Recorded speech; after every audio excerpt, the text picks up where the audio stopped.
lanjut ke UAS ya.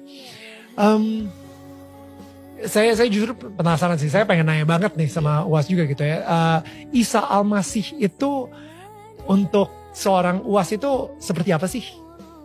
Kami wajib mengimani siapa yang tidak percaya kepada Nabi Isa, berarti dia tidak percaya kepada Quran, tidak percaya kepada Nabi Muhammad. Tapi keyakinan kami kepada dia adalah mal masihu ibnu Maryam illa rasul. Dia adalah seorang rasul utusan Tuhan.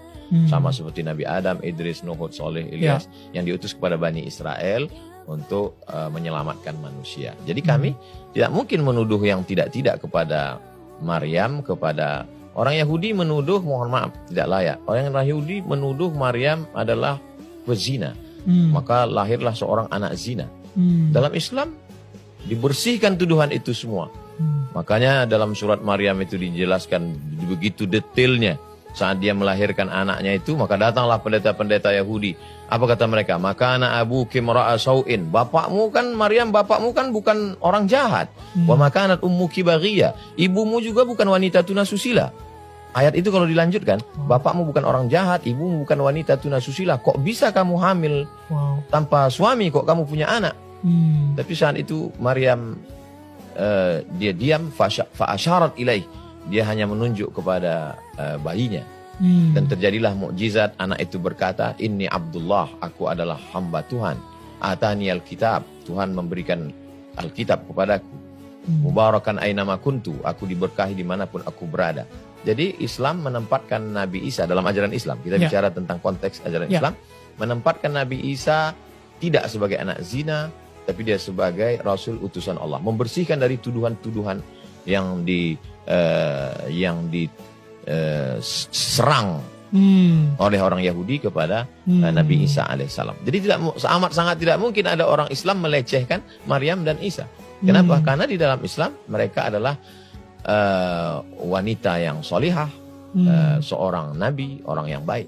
Demikian kami memandang Nabi Isa.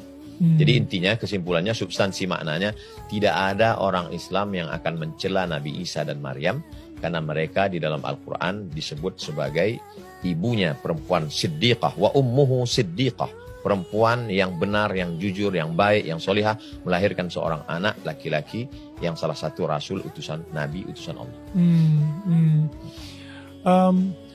Kalau dari Ustadz sendiri nih, ngomongin soal kemarin kan di yang ke Singapura, habis itu bukan deportasi ya, tapi tidak berhasil masuk Singapura lah, intinya seperti itu. Perdebatan masalah deportasi atau tidak deportasi adalah kalau orang yang belum dapat izin masuk tidak disebut deportasi. Apakah Abdul Somad sudah dapat izin masuk? Ya, udah. Bisa dilihat. Saya minta putarkan kamera CCTV bahwa mereka sudah nunggu koper hampir 1 jam mereka. Saya sudah hampir keluar. Lalu kemudian ditarik lagi ke dalam, lalu mereka itu semua ditarik lagi keluar. Itulah yang terjadi.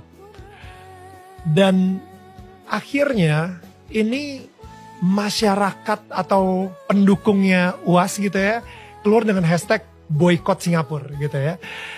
Itu sebenarnya bagaimana perasaan UAS sendiri soal itu?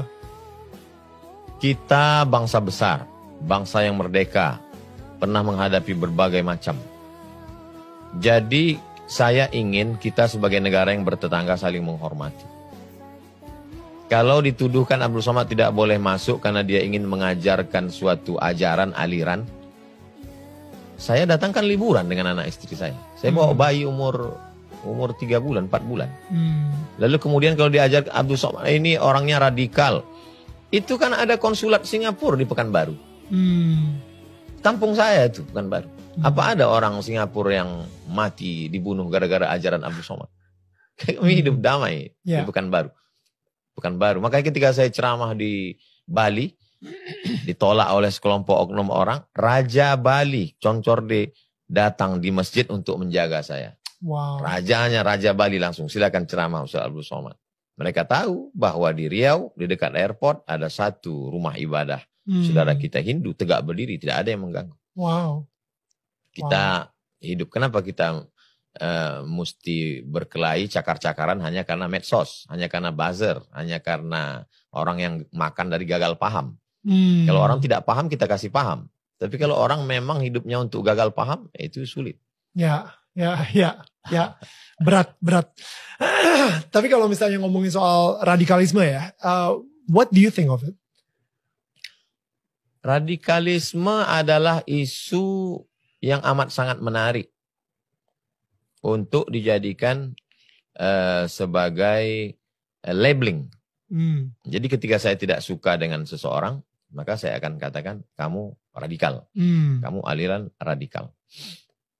Jadi biasanya kalau kita nggak suka dengan orang, kita cari apa kata yang paling enak untuk kita labelkan. Kita taruh di satu box ini aja deh. Kita tulis, kita lengketkan di belakangnya. Sehingga semua orang lihat, ya itu radikal.